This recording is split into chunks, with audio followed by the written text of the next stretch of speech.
All right, I need the guy's help. I have a standard. Convertible top is down. Turn the ignition on.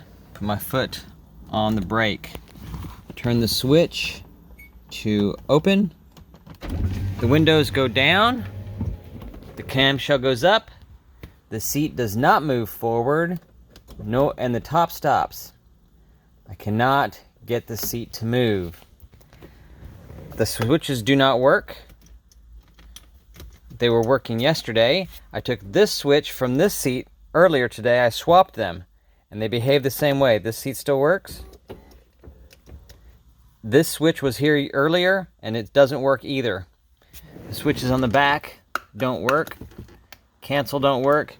I've already replaced this white thing twice. This is the third one I've had in it.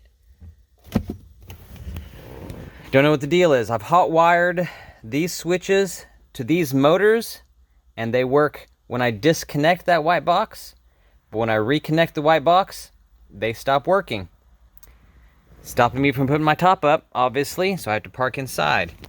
If I close it again, it works just fine closing.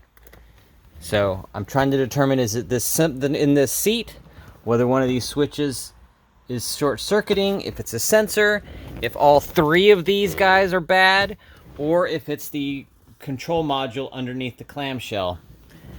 I have no idea what's making it work. It was working fine yesterday. Any input would be greatly appreciated.